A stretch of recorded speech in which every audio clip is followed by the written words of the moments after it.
Hello friends. तो दोस्तों finally आप लोगों की इतनी ज्यादा रिक्वेस्ट पर मैं आप लोगों के लिए हमारे सीरीज वर्ल्ड स्ट्रॉन्गेस्ट किलर के नेक्स्ट एपिसोड को लेकर आ गया हूं और मुझे पूरा यकीन है कि आपको ये एपिसोड काफी ज्यादा पसंद आएगा। तो चलिए अपनी एपिसोड को स्टार्ट करते हैं। एपिसोड की स्टार्टिंग में हमें दिखाया जाता है कि पीटर नेथानियल को देखकर काफी ज्यादा हैरान हो गया होता है क्योंकि नेथानियल की बॉडी काफी ज्यादा डिफरेंट होती है और नेथानियल हंसता हुआ बोल रहा होता है, तुमने पहले कभी भी इस तरह की बॉडी नहीं देखी होगी। तो मैं तुम्हें बताता हूँ, मेरी बॉडी एक इवोल्यूशनरी लेजेसी है। तो ये सुनकर किम काफी ज्यादा हैरान हो रहा होता है और उसे समझ नहीं आ रही होती कि आखिर इसका क्या मतलब है। लेकिन नेथानियल उसे बताता है इसका मतलब है कि मेरी बॉडी एक एंटी फ्रेजिलिटी है, यानी कि अगर तुम मुझे मारना भी चाहते हो तो तुम मुझे मार नहीं पाओगे क्योंकि हमारी फाइट के दौरान मुझे जितनी भी पेन होगी उससे मेरी बॉडी और भी ज्यादा स्ट्रॉन्ग हो जाएगी क्योंकि मैंने अपनी बॉडी के ऊपर बहुत ही ज्यादा एक्सपेरिमेंट्स को परफॉर्म किया है और उन तमाम एक्सपेरिमेंट्स की वजह से मैंने अपनी बॉडी को एक नई शेप दे दी है और मेरी बॉडी एक वेपन बन चुकी है। और क्या तुम जानते हो इस सब का मतलब क्या है? ऐसे वक्त हम देखते हैं कि नेथानियल बहुत ही तेजी के साथ किम की तरफ आ रहा होता है और साथ ही वो बोल रहा होता है इसका मतलब है कि तुम मरने वाले हो। और इसी वक्त नेथानियल पीटर की गर्दन को पकड़ लेता है और वो बहुत ही जोर से पीटर को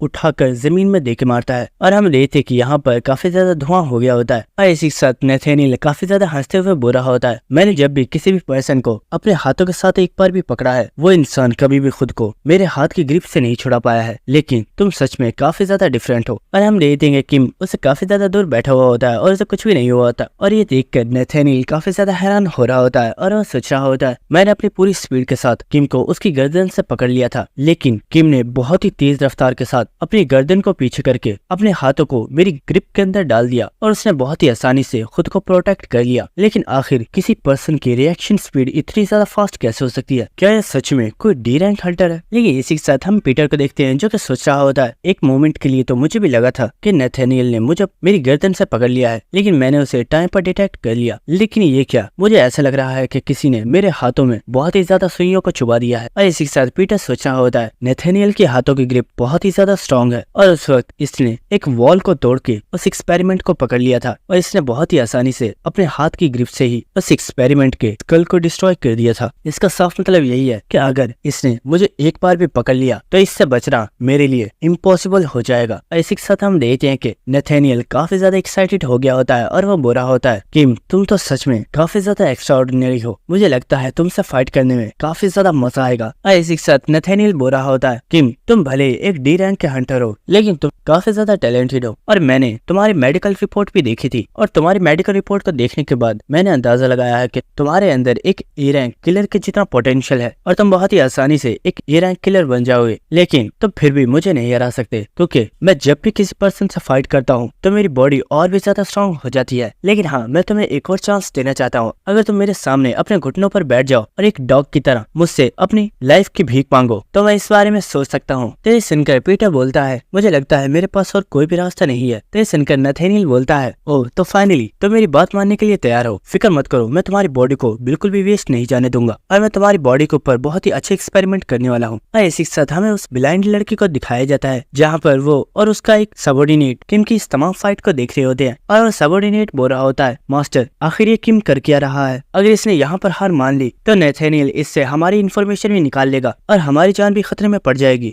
लेकिन इस वक्त हम देखते हैं कि पीटर अपने बाजू के ऊपर से अपनी शर्ट के ऊपर कर रहा होता है और ये देखकर नेथानियल बोल रहा होता है आखिर तुम कर क्या रहे हो? तो पीटर बोलता है क्या तुम जानते हो जब बच्चे गलती करते हैं तो उनके पेरेंट्स या कोई एक पर्सन उनकी पिटाई करने के बाद उन्हें डिसिप्लिन सिखाता है ताकि वो दोबारा इस तरह की गलती ना करे। तो इसलिए मैंने सोचा है कि मैं तुम्हारी पिटाई करके तुम्हें डिसिप्लिन सिखाऊंगा और मैं तुम्हें एक अच्छा इंसान बना दूंगा। तो ये सुनकर नेथानियल को किम के ऊपर काफी ज्यादा गुस्सा आ रहा होता है और साथ ही वो उससे फाइट करने के लिए काफी ज्यादा एक्साइटेड भी हो गया होता है। और इसी वक्त हम देखते हैं कि नेथानियल बहुत ही तेज रफ्तार के साथ पीटर के ऊपर अटैक करने के लिए बढ़ गया होता है और इसी वक्त पीटर भी नेथानियल से फाइट करने के लिए आगे बढ़ गया होता है और हम देखते हैं कि इन दोनों की फाइट स्टार्ट हो गई होती है और ये बहुत ही तेज रफ्तार के साथ यहाँ पर फाइट कर रहे होते हैं। और हमें दिखाया जाता है कि पीटर नेथानियल को बहुत ही बुरे तरीके से पीट रहा होता है और वो उसे फाइट बैक करने का भी मौका नहीं दे रहा होता। और यहाँ पर इतने ज्यादा धमाकों की आवाज सुनने के बाद वो ब्लाइंड लड़की अपने सबॉर्डिनेट से बोलती है आखिर हुआ क्या है, ये इतना ज्यादा शोर कैसे हो रहा है? तो वो पर्सन बोलता है मैडम मुझे समझ नहीं आ रही आखिर यहाँ पर हो क्या रहा है, लेकिन मैं इतना यकीन से बोल सकता हूँ कि ये दोनों ही ह्यूमंस तो नहीं है बल्कि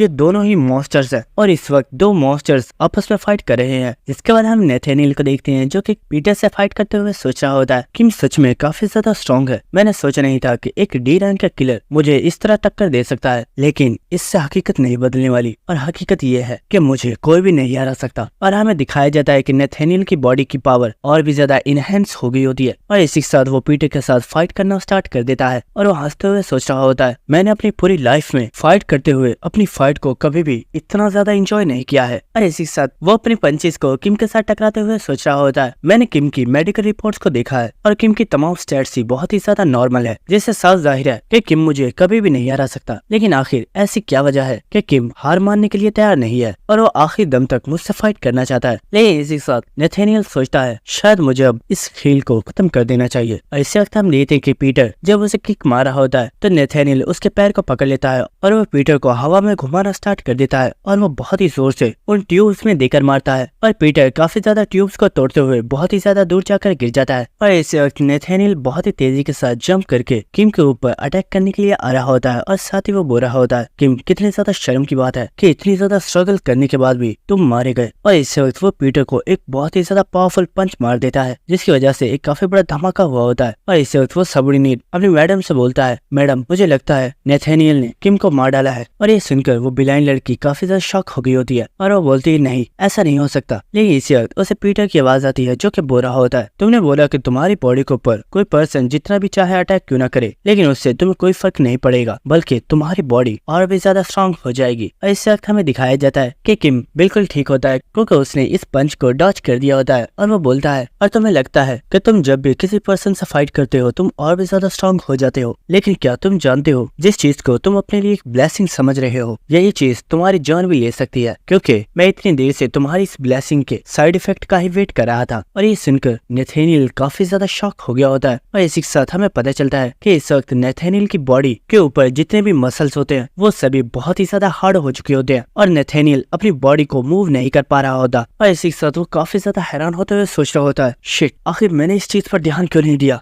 मैं किम से फाइट करने में इतना ज्यादा खो गया था कि मुझे इस चीज का ख्याल ही नहीं रहा कि किम से फाइट करते हुए मेरी बॉडी के मसल्स बहुत ही ज्यादा स्टिफ हो गए हैं, क्योंकि मुझे लग रहा था कि मैं किम को बहुत ही आराम से हरा सकता हूँ। लेकिन मैं तो इस कमीने को अभी तक एक प्रॉपर हिट भी नहीं लगा पाया और इसने मेरे तमाम अटैक्स को ही डॉच कर लिया है। लेकिन इसी वक्त पीटर नेथेनियल से बोलता है नेथेनियल क्या तुम जानते हो तुम मुझसे हार चुके हो। और ये सुनकर नेथेनियल काफी ज्यादा गुस्से में आ गया होता है और वो काफी ज्यादा गुस्से में किम से बोलता है तो मुझे नहीं हरा सकते। लेकिन इसी वक्त पीटर उसे एक किक मारकर बहुत ही ज्यादा दूर फेंक देता है। लेकिन इसी के साथ नेथेनियल सोच रहा होता है ऐसा नहीं हो सकता, ये मुझे नहीं हरा सकता, ये सिर्फ एक डी रैंक किलर है जबकि मैं वर्ल्ड के स्ट्रॉन्गेस्ट फाइटर्स से भी फाइट कर चुका हूँ और अपनी बॉडी को इतना ज्यादा स्ट्रॉन्ग बनाने के लिए मैंने अपने ऊपर बहुत ही ज्यादा टॉर्चर किया है और मैं ये नहीं मान सकता कि मुझे सिर्फ एक नॉर्मल डी रैंक के किलर ने हरा दिया है। नहीं ऐसा नहीं हो सकता। और इसी वक्त हम देखते हैं कि नेथेनियल हंसना स्टार्ट कर देता है और इसी वक्त वो अपने शूज के ऊपर से एक स्टिकर को उतार कर उसे खा लेता है और इसी के साथ वो हंसते हुए बोलता है किम क्या तुम जानते हो मैं हमेशा ही अपनी बॉडी के लिए अपने साथ कुछ एंटीडोट्स रखता हूँ और अब क्योंकि मैंने इस एंटीडोट को ले लिया है तो मेरे मसल दोबारा से बिल्कुल ठीक हो जाएंगे। और हमें दिखाया जाता है कि नेथेनियल के मसल्स दोबारा से बिल्कुल ठीक हो जाते हैं, लेकिन इसी के साथ उसकी आईज बिल्कुल रेड हो चुकी होती है और वो बुरा होता है तुम्हारी वजह से मेरी कंडीशन काफी ज्यादा खराब हो गई है और मैं सिर्फ 3 मिनट के लिए ही तुमसे अपनी पूरी स्ट्रेंथ के साथ फाइट कर सकता हूँ, जिसके बाद मुझे नहीं पता कि मेरी बॉडी के साथ क्या होगा। इसी के साथ हम देखते हैं कि नेथेनियल के मुंह में से काफी ज्यादा ब्लड निकल रहा होता है। लेकिन इस वक्त नेथेनियल काफी ज्यादा जोश में आ गया होता है और वो बोलता है लेकिन 3 मिनट तुम्हें मारने के लिए काफी है। और इस वक्त हम देखते हैं कि वो बहुत ही तेजी के साथ अपनी पूरी स्ट्रेंथ के साथ किम के ऊपर अटैक कर देता है और किम भी नेथेनियल से फाइट करने के लिए रेडी हो चुका होता है। और हम देखते हैं कि ये दोनों ही बहुत ही तेज रफ्तार के साथ एक दूसरे के साथ टकरा जाते हैं और हम देखते हैं कि इन दोनों की अब फाइनल बैटल स्टार्ट हो गई होती है और ये दोनों ही एक दूसरे के ऊपर बहुत ही तेजी के साथ अटैक कर रहे होते हैं। और इसी के साथ नेथेनियल हमें बता रहा होता है मैं अभी तक वर्ल्ड के बहुत ही ज्यादा पावरफुल मार्शल आर्टिस्ट से फाइट कर चुका हूँ, लेकिन मैंने इस जैसा स्ट्रॉन्ग पर्सन अपनी पूरी लाइफ में पहली मर्तबा देखा है और मुझे समझ नहीं आ रही आखिर कैसे, लेकिन मैं इस पर्सन को टच तक नहीं कर पा रहा हूँ जबकि मेरी स्पीड इससे बहुत ही ज्यादा तेज है और मेरी स्ट्रेंथ भी इससे बिल्कुल भी कम नहीं है।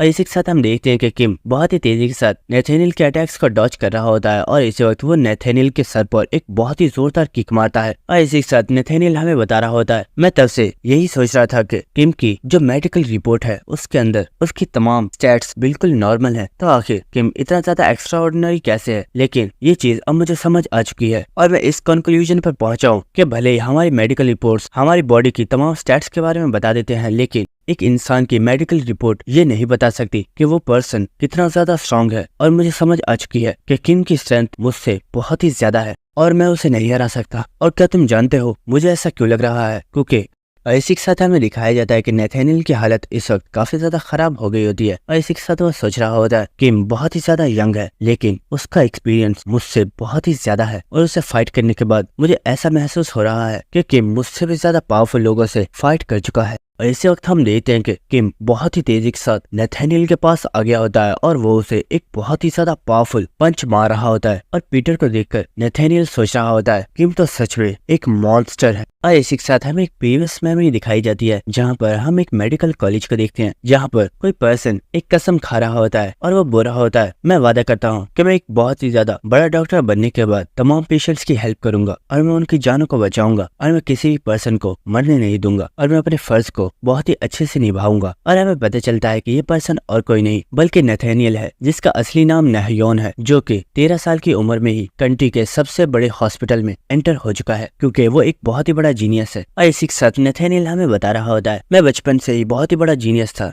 लेकिन इसी के साथ मैं बहुत ही ज्यादा वीक भी था और मेरी बॉडी की कंडीशन बिल्कुल भी नॉर्मल नहीं थी और मैं नॉर्मल बच्चों की तरह खेल नहीं पाता था और मैं सिर्फ एक बिस्तर के ऊपर ही पड़ा रहता था और ये चीज मुझे सबसे ज्यादा बुरी लगती थी। लेकिन एक दिन मैंने टीवी के ऊपर एक शो देखा जिसके अंदर बताया गया था कि कीड़े मकोड़ों को इवॉल्व करके और भी ज्यादा पावरफुल बनाया जा सकता है। और इसी दिन मुझे एक बहुत ही ज्यादा पावरफुल आइडिया आया और मैंने सोचा कि मैं अपनी बॉडी को इवॉल्व करूंगा और मैं वो हासिल करूंगा जो मेरे पास नहीं है। और एक दिन वो टाइम आया जिसका मुझे बहुत बेसब्री से इंतजार था और हमें दिखाया जाता है कि एक दिन हॉस्पिटल के अंदर एक बहुत ही ज्यादा इंजर्ड पेशेंट को लाया गया होता है जिसका एक बहुत ही बड़ा एक्सीडेंट हुआ होता है और सभी लोग बोल रहे होते हैं क्या ये पर्सन बच पाएगा। पुलिस वालों का कहना है कि ये पर्सन एक सीरियल किलर है जो कि एक पर्सन को किल करके भागने की कोशिश कर रहा था, लेकिन रास्ते में इसका एक्सीडेंट हो गया। लेकिन क्या तुम इस बात का यकीन करोगे कि यहाँ पर एक ऐसा डॉक्टर मौजूद है जिन्हें इस सब से बिल्कुल भी फर्क नहीं पड़ता और वो इस पर्सन को बिल्कुल ऐसे ही ट्रीट करने वाले हैं जैसे वो हर एक नॉर्मल पर्सन को ट्रीट करते हैं। और हमें दिखाया जाता है कि ये पर्सन और कोई नहीं बल्कि नहयोन होता है जो कि इस पर्सन का ट्रीटमेंट कर रहा होता है और वो इसका ऑपरेशन करने के लिए आ चुका होता है। और इसी के साथ हमें नेथेनियल बता रहा होता है कई सालों के बाद उस दिन फर्स्ट टाइम था जब मैंने एक बहुत ही ज्यादा अनोखी चीज देखी और मैंने देखा कि जो पर्सन मेरे सामने मौजूद है उसके पास एक बहुत ही ज्यादा पावरफुल और स्ट्रॉन्ग बॉडी है। और मैं ये देखकर बहुत ही ज्यादा शॉक हो गया था और मुझे समझ नहीं आ रही थी कि आखिर इस इंसान के पास इतनी ज्यादा पावरफुल बॉडी कैसे है। और मैं बहुत ही ज्यादा क्यूरियस था और मैं जानना चाहता था कि आखिर इस पर्सन की बॉडी के अंदर क्या है। और मैंने अपने आप को समझाया कि ये गलत है, लेकिन मेरी क्यूरियोसिटी बढ़ती ही चली गई और मैं अपने ऊपर कंट्रोल नहीं कर पाया। और उस दिन मैंने उस पर्सन की बॉडी को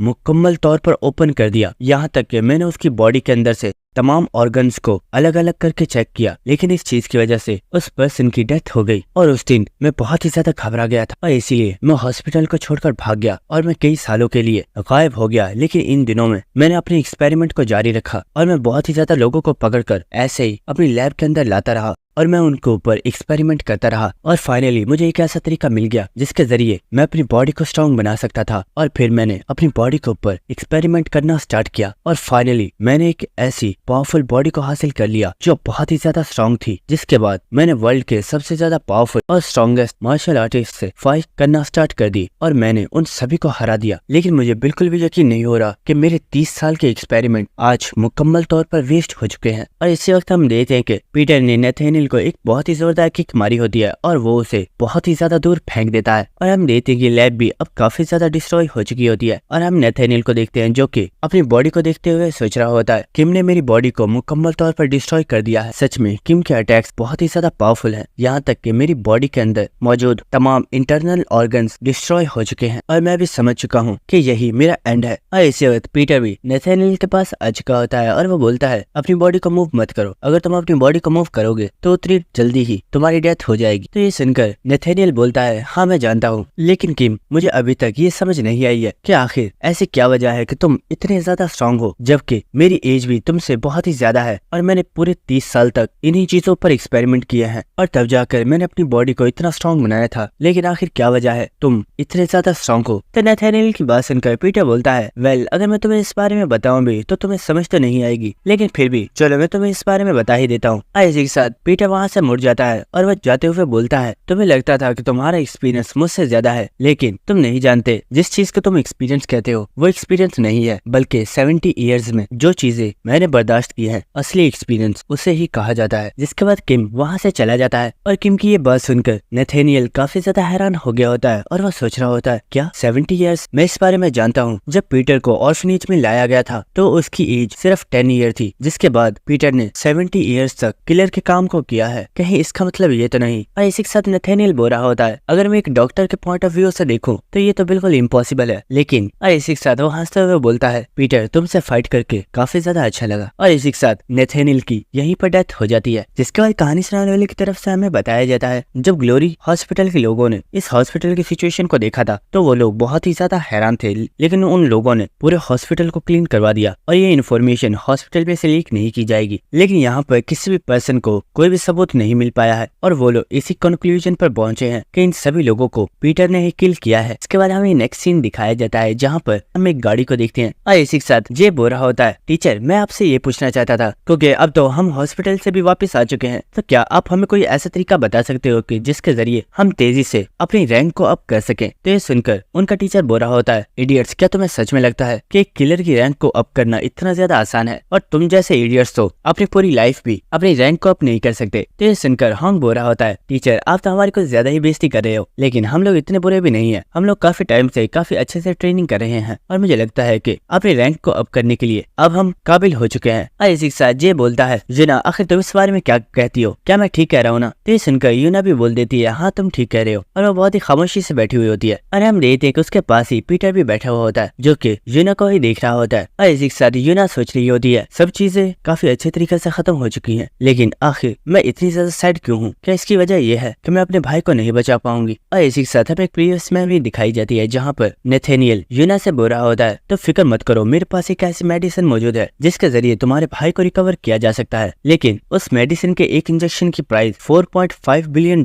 है। और मुझे पूरा यकीन है कि अगर उस इंजेक्शन को तुम्हारे भाई की बॉडी में लगा दिया जाए तो तुम्हारा भाई बहुत ही जल्दी से रिकवर कर सकता है, लेकिन इसके लिए तुम्हें वो करना होगा जो मैं चाहता हूँ। और इस वक्त पीटर बोलता है, यूना आखिर क्या बात है, क्या तुम अपने भाई के लिए परेशान हो? तो यूना बोलती है, नहीं ऐसी कोई भी बात नहीं है, वैसे भी नेथेनियल ने मुझसे जिन इंजेक्शंस के बारे में बोला होगा वो तो उसकी लाइफ के साथ ही डिस्ट्रॉय हो गए होंगे, तो अब इस सब का कोई भी फायदा नहीं है। तो ये सुनकर पीटर बोलता है, यूना तुम्हें इतना ज्यादा फिक्र करने की जरूरत नहीं है, मुझे पूरा यकीन है तुम अपने भाई के लिए कोई ऐसा तरीका तलाश जरूर कर लोगी जिसके जरिए तुम उसे जल्दी ठीक कर सको। तो यूना बोलती है, शायद तुम ठीक कह रहे हो और मुझे इस बारे में अब ज्यादा नहीं सोचना चाहिए। और हमें दिखाया जाता है कि ये सभी लोग अपने स्कूल वापस आ चुके होते हैं, जिसके बाद वो सभी लोग अपने अपने हॉस्टल के लिए चले जाते हैं। यही इसी के साथ पीटर यूना से बोलता है, यूना आखिर तुम कहाँ जा रही हो? मुझे लगता है वो बॉक्स तुम्हारे लिए रखा हुआ है, क्या तुम उसे अपने साथ नहीं ले जाने वाली? तो ये सुनकर यूना बोलती है, ये बॉक्स मेरा नहीं है, मुझे लगता है शायद ये टीचर का है, वो उसे यहाँ पर भूल गए हैं। तो पीटर बोलता है, मुझे लगता है तुम इसे अपने पास रख सकती हो, क्या पता ये यूजिन को पसंद आ जाए। तो ये सुनकर यूना उस बॉक्स को उठा लेती है और वो साथ ही बोल रही होती है, आखिर तुम्हें इस बारे में कैसे पता कि मेरे छोटे भाई का नाम यूजिन है? तुम भी सच में काफी ज्यादा अजीब हो। और इसी के साथ वो उस बॉक्स को ओपन कर रही होती है और वो बोल रही होती है, आखिर इसके अंदर है क्या तुम उसके लिए कोई गिफ्ट लाए हो? और हम देखते हैं कि यूना जैसे ही इस बॉक्स को ओपन करती है वो काफी ज्यादा इमोशनल हो गई होती है और हमें पता चलता है कि इस बॉक्स के अंदर वो इंजेक्शंस मौजूद है जिनके बारे में नेथेनियल ने यूना को बोला था। और इसी के साथ पीटर वहाँ से जाते हुए बोलता है, जब हमारी फाइट हुई थी तो मैंने इस चीज का ख्याल रखा था कि इन इंजेक्शंस को कोई भी नुकसान ना पहुंचे, लेकिन हम यूना को देखते हैं जो कि इस वक्त काफी ज्यादा रो रही होती है और वो इस बॉक्स को अपने गले लगाकर यहाँ पर रोना स्टार्ट कर देती है क्योंकि वो इस वक्त काफी ज्यादा खुश होती है। जिसके बाद हमें ग्लोरी हॉस्पिटल का सीन दिखाया जाता है और हम देखते हैं कि यहाँ पर ग्लोरी ऑर्गेनाइजेशन का बॉस मौजूद होता है जिसका सबॉर्डिनेट उसे बता रहा होता है, सर इस हॉस्पिटल के अंदर जितने भी पेशेंट्स एडमिट थे उन सभी को हमारे दूसरे हॉस्पिटल के अंदर ट्रांसफर कर दिया गया है, लेकिन सर ये सच में बहुत ही ज्यादा अनबिलीवेबल है और इस एरिया को देखने के बाद बिल्कुल भी ऐसा नहीं लग रहा कि यहाँ पर इंसानों के दरमियान में फाइट हुई है। तो उसका बॉस बोलता है, क्या तुम बिल्कुल कंफर्म हो कि वो पर्सन और कोई नहीं बल्कि पीटर था? तो सुनकर वो पर्सन बोलता है, सर हमें सीसीटीवी कैमरा पर सिर्फ पीटर की एक वीडियो ही मिली है और उससे ये कंफर्म है कि वो पर्सन और कोई नहीं बल्कि पीटर ही था। लेकिन किसी भी पर्सन ने पीटर को नहीं देखा और पीटर बिल्कुल ऐसे गायब हो गया जैसे कि वो कोई इंसान नहीं बल्कि एक घोस्ट है। और ये सुनकर कोई पर्सन बोलता है, क्या बोला तुमने, घोस्ट? और इससे वक्त वो पर्सन यहाँ पर किसी को देखकर काफी ज्यादा घबरा गया होता है और वो बोलता है, नहीं मैंने घोस्ट नहीं बोला। लेकिन वो पर्सन बोलता है, नहीं मैंने बिल्कुल साफ सुना है, तुमने बोला कि पीटर एक घोस्ट है। तो ये सुनकर वो पर्सन बहुत ही ज्यादा घबरा गया होता है और वो बोलता है, नहीं मैंने ऐसा कुछ भी नहीं बोला, और वो घबरा कर जमीन के ऊपर गिर जाता है। लेकिन इसी वक्त हम देखते हैं कि उसकी बॉडी के ऊपर बहुत ही ज्यादा कट्स लग गए होते हैं और इसी वक्त उसकी बॉडी ब्लास्ट हो जाती है और हमें दिखाया जाता है कि जिस पर्सन ने इस सबऑर्डिनेट को मारा होता है ये असलियत में एक लड़की होती है। और इसी के साथ वो बोलती है, बॉस मैंने आपके एक सबऑर्डिनेट को मार दिया, तो इससे आप मुझ पर गुस्सा तो नहीं होगे? तो सुनकर वो बॉस बोलता है, बिल्कुल भी नहीं, क्योंकि आखिर कोई पर्सन तुम्हारा नाम कैसे चुरा सकता है? तो सुनकर वो बोलती है, ये सच में काफी ज्यादा शर्म की बात है कि नथानियल एक 80 साल के बुढ़े के हाथों मर गया। मुझे लगता है कि अब उस बुढ़े को मुझे ही हैंडल करना होगा। और इसी के साथ हमें इस लड़की के बारे में बताया जाता है जिसका टाइटल स्वॉर्ड घोस्ट है। जिसके बाद हमें नेक्स्ट सीन दिखाया जाता है जहां पर हम किलर इंस्ट्रक्टर को देखते हैं जो कि एक काफी ज्यादा सीरियस फेस के साथ बुरा होता है। तुम्हारे लिए एक न्यू मिशन आया है, तुम लोगों को एक स्कूल में वॉलंटियर के लिए जाना होगा। तो ये सुनकर हम बुरा होता है, सच में ग्लोरी ऑर्गेनाइजेशन को मेरी असल वैल्यू का पता है। हमने कुछ टाइम पहले ही एक मिशन को कम्प्लीट किया था और हमें इतनी जल्दी एक न्यू मिशन मिल चुका है। तो ये सुनकर जी बुरा होता है। ऐसा इसलिए है क्योंकि हम दोनों अब काफी ज्यादा पॉपुलर हो चुके हैं और पॉपुलर होने की यही सबसे बड़ी प्रॉब्लम है। लेकिन इन लोगों के बकवास सुनने के बाद यूनिवा सोच रही होती है, ये दोनों सच में बहुत ही बड़े इडियट्स हैं। लेकिन इसी के साथ उनका टीचर बुरा होता है, मेरी बात गौर से सुनो, इस मिशन को फेल नहीं करना है क्योंकि ये हमारे स्कूल के लिए बहुत ही ज्यादा इंपॉर्टेंट है। जिसके बाद हमें नेक्स्ट सीन दिखाया जाता है जहाँ पर हम एक आइसलैंड को देखते हैं और हम जे और हॉन्ग को देखते हैं जो कि बुरे होते हैं। आखिर ये किस तरह का वॉलंटियर मिशन है कि सर ने हमें कोई गलत मिशन तो नहीं दे दिया? और हमें दिखाया जाता है कि जिस स्कूल में ये आए होते हैं ये छोटे बच्चों का स्कूल है और ये यहाँ पर वॉलंटियर के लिए आए हैं। और दोस्तों मैं आप लोगों को बता दूं कि वॉलंटियर एक ऐसी चीज होती है जिसमें बड़े स्कूलों की तरफ से कुछ लोग आकर छोटे स्कूलों में काम वगैरह करवाते हैं या फिर अगर कोई सफाई वगैरह का काम होता है उसे वो लोग करवा देते हैं। और इसी के साथ यूनिवा बोल रही होती है, तुम दोनों बहुत ही बड़े इडियट्स हो। टीचर ने जब हमें इस बारे में बताया था तो हम लोग पहले ही समझ चुके थे कि उनका इससे क्या मतलब है, लेकिन तुम दोनों ही काफी ज्यादा एक्साइटेड थे। और यूनिवा की बात सुनकर जी और हॉन्ग दोनों ही जमीन के ऊपर लेट गए होते हैं और वो बोल रहे होते हैं, आखिर ये क्या बकवास है, हमें तो लगा था वॉलंटियर कोई मिशन है जो हमें ग्लोरी ऑर्गेनाइजेशन की तरफ से दिया गया है जिसे हमें कंप्लीट करना होगा, लेकिन हमें तो साफ सफाई का काम दे दिया गया है, हम ये नहीं करने वाले। लेकिन इसी वक्त उन्हें किसी लेडी की आवाज आती है और हमें दिखाया जाता है कि वहाँ पर एक लड़की मौजूद होती है जो कि बोलती है, सर क्या अभी लोग हो जो यहाँ पर वॉलंटियर्स के लिए आए हो? और हमें पता चलता है कि ये लड़की असलियत में इस स्कूल की एक टीचर है जिसका नाम येजिन है। और हम देखते हैं कि जैसे ही जे और हॉन्ग ने इस टीचर को देखा होता है वो दोनों ही फौरन से काम करना स्टार्ट कर देते हैं और वो बोले होते हैं, मैम आपने बिल्कुल ठीक समझा है, हम ही लोग हैं जो यहाँ पर वॉलंटियर्स के लिए आए हैं और आपका जो भी काम है वो आप सब कुछ हमें बता दीजिए, हम आपकी हेल्प करने के लिए ही तो यहाँ पर आए हैं। और हम देखते कि इन्होंने यहाँ पर घास उपाड़ना भी स्टार्ट कर दी होती है और साथ ही वो लोग फ्लावर्स को भी उपाड़े जा रहे होते हैं और वो टीचर इन्हें रोकने की कोशिश कर रही होती है। और ये देखकर यूनिवा बोल रही होती है, ये सच में दोनों ही बहुत ही बड़े इडियट्स हैं। इसका यूनिवा किम से बोलती है, मुझे सच में समझ नहीं आ रही कि आखिर हम लोगों को इस जगह पर क्यों भेजा गया है, क्योंकि ये जगह हमारे स्कूल से 500 किलोमीटर दूर है। तो आखिर ग्लोरी ऑर्गेनाइजेशन की तरफ से हमें इतना छोटा सा काम क्यों दिया जाएगा? ये सच में काफी ज्यादा अजीब है। तो ये सुनकर पीटर भी पहले तो काफी ज्यादा खामोश होता है, लेकिन इसी के साथ वो वहाँ से जाते हुए बोलता है, मुझे इस बारे में नहीं पता है, लेकिन क्योंकि हमें ये मिशन दिया गया है तो हमें ये कंप्लीट करना ही होगा। और इसी के साथ वो वहाँ से चला जाता है और ये देखकर यूनिवा सोच रही होती है, आखिर इसे आज क्या हुआ है। जिसके बाद हमें नेक्स्ट सीन दिखाया जाता है जहाँ पर जे और हॉन्ग दोनों ही उस टीचर से पूछ रहे होते हैं, मैम आप काफी ज्यादा यंग हो, क्या आप भी यहाँ पर एक स्टूडेंट हो? तो ये सुनकर वो टीचर बोल रही होती है, आखिर तुम लोग मेरी इतनी ज्यादा तारीफ क्यों कर रहे हो, मैं यहाँ पर एक टीचर हूँ और मैंने ये बात तुम्हें पहले भी बता दी थी। लेकिन इसी वक्त यहाँ पर यूनिवा भी आ गई होती है और वो इन लोगों से बोलती है, इडियट्स अगर टीचर को इस बारे में पता चला कि तुम यहाँ पर एक टीचर को छेड़ रहे थे तो वो तुम्हारी बहुत ही ज्यादा पिटाई करेंगे, इसलिए अब यहाँ से चुपचाप जाओ और जाकर अपने काम पर ध्यान दो। जिसके बाद हमें दिखाया जाता है कि यहाँ पर एक गेट कीपर भी आ चुका होता है और वो बोलता है, तुम सभी लोगों का यूएल स्कूल के अंदर वेलकम है।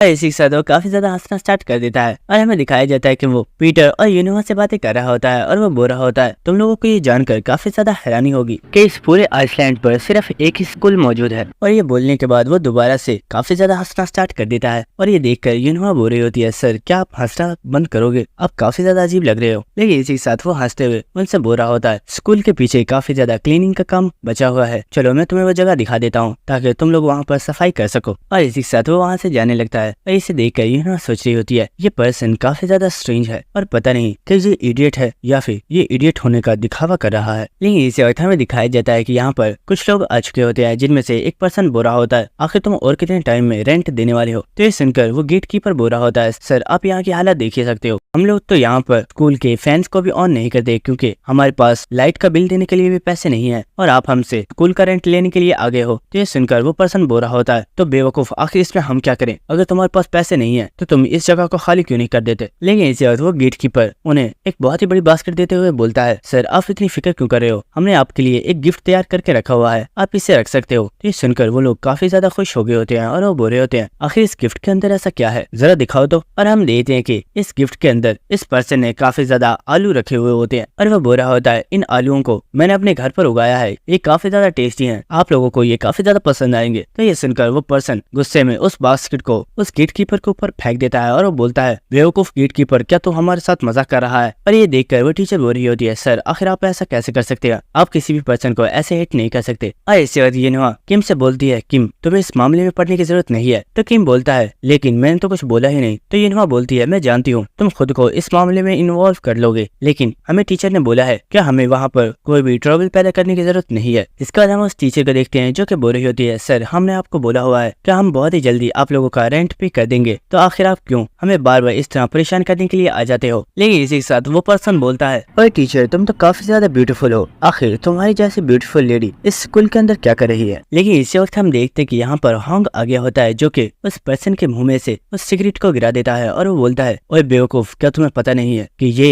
एक स्कूल है और यहाँ पर सिगरेट पीना मना है, इसलिए यहाँ से दफा हो जाओ और यही तुम्हारे लिए अच्छा होगा। लेकिन इसी वक्त एक पर्सन होंग के फेस पर एक बहुत ही जोरदार पंच मारता है और वो उसे नीचे गिरा देता है और इसी के साथ वो बोलता है ओए कमीने आखिर तू है कौन जो हमारे काम में टांग अड़ा रहा है, अब अगर तू और ज्यादा पिटना नहीं चाहता है तो चुपचाप यहाँ से दफा हो जा। तो ये सुनकर होंग को काफी ज्यादा गुस्सा आ रहा होता है। लेकिन इसी के साथ वो बोलता है तुम्हें क्या लगता है तुम्हारे एक मुक्के से मैं डर जाऊंगा, शायद तुम जानते नहीं मैं एक बहुत ही ज्यादा स्ट्रॉन्ग पर्सन हूँ। और होंग के ये कहने के बाद हमें किसी पर्सन की बहुत ही ज्यादा मार खाने की आवाजें आ रही होती है, जिसके बाद हमें नेक्स्ट सीन दिखाया जाता है जहाँ पर होंग और जे दोनों ही बहुत ही बुरी तरीके से मार खाकर हॉस्पिटल के बेड के ऊपर पड़े होते हैं और वो टीचर इन लोगों की केयर कर रही होती है और वो बोल रही होती है मिस्टर आपको हमारे लिए उनसे फाइट करने की जरूरत नहीं थी, देखिए उन्होंने आपका कितना ज्यादा बुरा हाल कर दिया है। तो ये सुनकर जे बोल रहा होता है मैम आपको इसकी फिक्र करने की जरूरत नहीं है, हम दोनों बहुत ही ज्यादा स्ट्रॉन्ग है और ये हमारे लिए इतनी बड़ी प्रॉब्लम भी नहीं है। और हम देखते कि वहाँ पर वो गेट कीपर भी मौजूद होता है जो कि बोल रहा होता है तुम दोनों ही स्टूडेंट्स हो और तुम्हें उन गैंगस्टर्स के साथ फाइट नहीं करनी चाहिए थी, देखो उन्होंने तुम्हारा कितना ज्यादा बुरा हाल कर दिया है। और इसी के साथ वो टीचर बोलती है आप दोनों ही सच में बहुत ही ज्यादा ब्रेव हो, इसलिए आप दोनों का ही बहुत ही ज्यादा थैंक्स और आप लोगों को स्कूल की क्लीनिंग की और ज्यादा फिक्र करने की जरूरत नहीं है, बस आप लोग यहाँ पर रेस्ट कीजिए, बाकी का काम हम लोग खुद कर लेंगे। और इसी वक्त हम देखते हैं कि यहाँ पर पीटर भी आ गया होता है और वो बोलता है कैप्टन कैसे हो तुम, तुम्हें देखने में तो लग रहा है कि काफी ज्यादा अच्छे हो। तो ये सुनकर होंग बोल रहा होता है हाँ भाई मजाक उड़ा ले। और इसी के साथ पीटर सोच रहा होता है ये दोनों ही पहले से काफी ज्यादा इम्प्रूव हो चुके हैं, जब ये पहले किसी भी पर्सन को अपने सामने देखते थे तो ये फौरन उसके ऊपर अटैक कर देते थे क्योंकि इन्हें लगता था कि ये उस पर्सन को डिफीट कर सकते हैं, लेकिन अब ये सच में काफी ज्यादा बदल चुके हैं। और इसी के साथ पीटर बोलता है कैप्टन तुम सच में पहले से काफी ज्यादा इम्प्रूव हो चुके हो, क्योंकि एक असली मर्द वही है जो अपने गुस्से पे काबू कर सकता है। लेकिन पीटर की बात सुनकर होंग बोल रहा होता है अरे नहीं दोस्त ये सब तो मैंने इसलिए किया था क्योंकि मैं किसी पर्सन को प्रॉब्लम में नहीं देख सकता। तो होंग की ये बात सुनकर वो टीचर बोल रही होती है मिस्टर होंग आप सच में काफी ज्यादा काइंड हो। तो सुनकर होंग भी काफी ज्यादा खुश हो रहा होता है, जिसके बाद हमें नेक्स्ट सीन दिखाया जाता है जहाँ पर हम देखते हैं कि यूनवा पार्क में बैठी हुई होती है और वो इस वक्त किम के बारे में सोच रही होती है और उसे प्रीवियस मेमोरी याद आ रही होती है जहाँ पर किम ने उसे ये बॉक्स देते हुए ये जिन के बारे में बोला था और वो सोच रही होती है किम ने मेरे लिए नथेनियल से फाइट की और उसने मुझे यूजिन के लिए वो मेडिसिन भी लाकर दे दी है, लेकिन मैंने उसे एक बार भी थैंक्स भी नहीं बोला। अब जब किम मुझे दोबारा मिलेगा तो मैं उसे थैंक्स जरूर बोलूंगी। और इसी वक्त हम देखते हैं कि यहाँ पर किम आ गया होता है और वो बोलता है क्या तुम अपने भाई के बारे में सोच रही हो। लेकिन हम देखते हैं कि यूनवा यहाँ पर किम को देखकर अचानक से काफी ज्यादा डर गई होती है और वो इस चीख भी मार देती है, जिसके बाद किम भी उसके पास बैठ जाता है और वो बोल रहा होता है तुम मुझे जब भी देखती हो तो तुम इतनी ज्यादा डर क्यों जाती हो, क्या मैं कोई भूत हूँ। तो यूनवा बोल रही होती है नहीं ऐसी बात नहीं है, लेकिन तुम हमेशा ही अचानक से मेरे सामने आ जाते हो। जिसके बाद यूनवा सोच रही होती है ये एक अच्छा मौका है, यहाँ पर मैं किम को थैंक्स बोल सकती हूँ। और इसी के साथ यूनवा बोलती है किम मैं तुमसे कुछ कहना चाहती थी एक्चुअली, लेकिन इससे पहले कि यूनवा पीटर को थैंक्स बोलती पीटर बोलता है यूनवा तुम्हारा थैंक्स। तो ये सुनकर यूनवा काफी ज्यादा हैरान हो गई होती है और वो बोलती है क्या अगर तुम मेरा थैंक्स क्यों कर रहे हो। तो ये सुनकर पीटर एक प्रीवियस मेमोरी सोच रहा होता है जहाँ पर यूनवा ने पीटर से बोला था कि उसे क्लॉक टावर के पास आना है। तो पीटर ने उससे पूछा था कि क्या उसे उस क्लॉक टावर के पास आना है जो कि हॉस्पिटल के अंदर मौजूद है। तो यूनोवा ने उसे बोला था नहीं, तुम्हें उस क्लॉक टावर के पास जाना है जो कि पार्क के अंदर मौजूद है। और इसी के साथ पीटर सोच रहा होता है जब नेथेनियल ने यूनोवा से ये बोला था कि वो उसे और उसके भाई दोनों को ही मार डालेगा। तो यूनोवा बहुत ही ज्यादा घबरा गई थी, लेकिन उसने फिर भी मेरा नाम नहीं बताया। और पीटर बोलता है यूनोवा तुम उस वक्त काफी ज्यादा डर गई थी, लेकिन तुमने मुझे फिर भी प्रोटेक्ट किया, तुम सच में काफी ज्यादा अमेजिंग हो। तो ये सुनकर यूनोवा काफी ज्यादा हैरान हो रही होती है और वो बोल रही होती है नहीं तो ऐसा कुछ भी नहीं है, अगर वहाँ पर तुम्हारे अलावा कोई और होता है तो शायद तब भी मैं यही करती। जिसके बाद यूनोवा बोल रही होती है कि मैं तुम्हारे बारे में काफी ज्यादा क्यूरियस हूँ और मैं जानना चाहती हूँ कि आखिर तुम कौन हो। और ये तो मैं जानती हूँ कि तुम पीटर को जानते हो, लेकिन ये काफी ज्यादा अजीब है कि तुमने ग्लोरी ऑर्गेनाइजेशन को ज्वाइन कर लिया और इतनी ज्यादा स्किल्स होने के बावजूद तुम सिर्फ एक डी रैंक के ही किलर बने हो,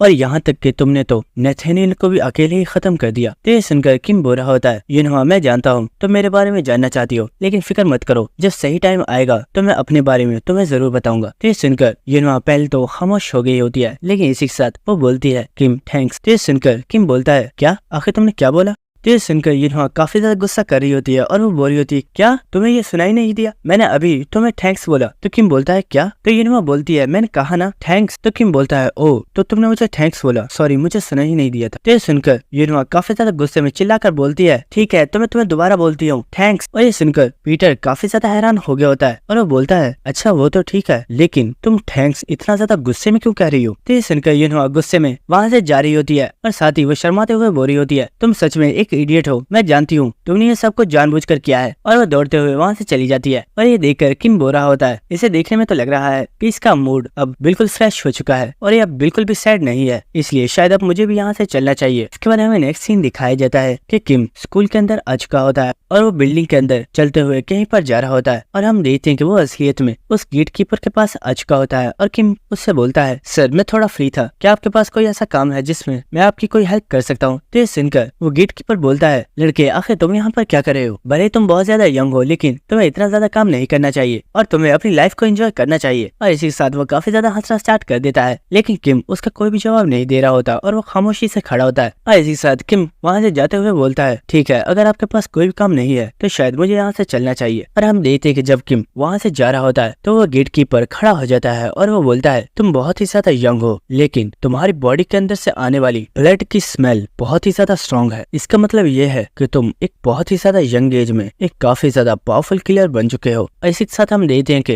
वो पर्सन अपनी कैप को उतार देता है और साथ ही वो बोल रहा होता है आखिर यहाँ पर आने का तुम्हारा मेन रीजन क्या है। तो पीटर बोलता है अगर तुम इतना जानते हो तो इसका मतलब तुम ये भी जानते होगे कि मैं यहाँ पर किसी नॉर्मल गेट कीपर से नहीं बल्कि डिसाइपल साइमन से मिलने के लिए आया हूँ। और इसी के साथ हमें दिखाया जाता है कि जो गेट कीपर होता है उसने अपनी शर्ट को उतार दिया होता है और साथ में उसने अपने पास से एक बहुत ही ज्यादा बड़ी स्वॉर्ड को निकाल लिया होता है। और ये देखकर पीटर बोलता है मैं तुम्हें किस नाम से बुलाऊं, साइमन या फिर ग्लोरीज बेस्ट स्वॉर्ड्समैन। तो सुनकर वो पर्सन हंसना स्टार्ट कर देता है और वो बोलता है तुम तो यहाँ पर काफी ज्यादा रिसर्च करने के बाद आए हो, तो फिर तुम्हें ये भी पता होगा कि तुम यहाँ से अब जिंदा वापस नहीं जा पाओगे।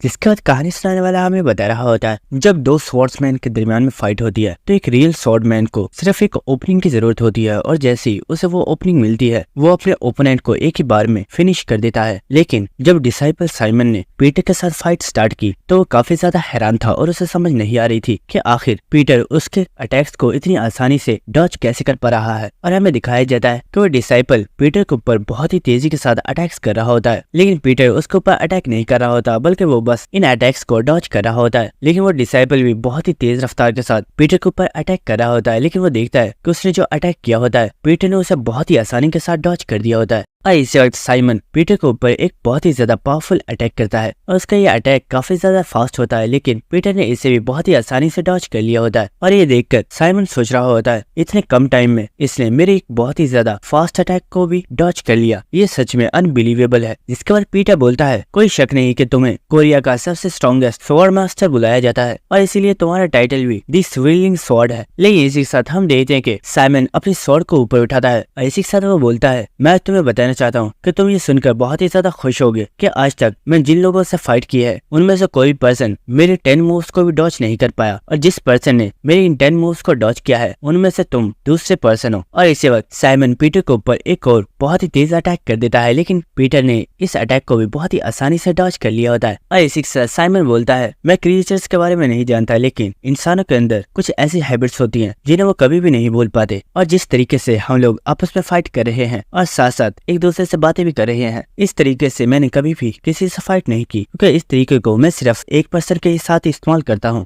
स्टार्टिंग में तो मैं सिर्फ यही सोच रहा था कि ये बिल्कुल इम्पॉसिबल है, लेकिन ऐसे वक्त हम देखते हैं साइमन अपनी सोर्ड को बहुत ही जोर से जमीन में मारता है और वो पीटर के सामने झुक गया होता है और वो बोलता है, मैं डिसाइपल साइमन, डिसाइपल पीटर को अपनी रिस्पेक्ट पे करता हूँ। लेकिन पीटर बस खामोशी से साइमन को देख रहा होता है और इसी के साथ साइमन बोलता है, ब्रदर मैंने तुम्हें काफी ज्यादा मिस किया। जिसका हमें नेक्स्ट सीन दिखाया जाता है जहाँ पर साइमन बोल रहा होता है, क्या तुम रीइंकार्नेट हुए हो, क्या ये सच है? तो पीटर बोल रहा होता है, हाँ ये बिल्कुल सच है और तुम्हें भी मेरी बात पर भरोसा कर लेना चाहिए। तो ये सुनकर साइमन बोल रहा होता है, ब्रदर मुझे तुम्हारे ऊपर भरोसा है, क्योंकि मुझे यकीन है तुम मुझसे कभी भी झूठ नहीं बोलोगे। सच में तुम्हें जिंदा देखकर मुझे काफी ज्यादा खुशी मिली, क्योंकि जब मैंने तुम्हारे बारे में सुना था कि ऑर्गेनाइजेशन के लोगों ने तुम्हें किल कर दिया है, तो पहले तो मुझे इस बारे में यकीन ही नहीं हुआ था। लेकिन ब्रदर क्या तुमने नोटिस किया है, तुम यंग होने के बाद तुम काफी ज्यादा कूल लग रहे हो और तुम पहले से बहुत ही ज्यादा हैंडसम हो गए हो। तो सुनकर पीटर बोल रहा होता है, हैंडसम तो मैं पहले से ही था, वो तो बस मेरी एज कुछ ज्यादा ही हो गई थी, इसलिए लोगों को मैं हैंडसम नहीं लगता था। लेकिन मैं तुम्हें देखकर काफी ज्यादा खुश हूँ कि तुम अब भी बिल्कुल ठीक हो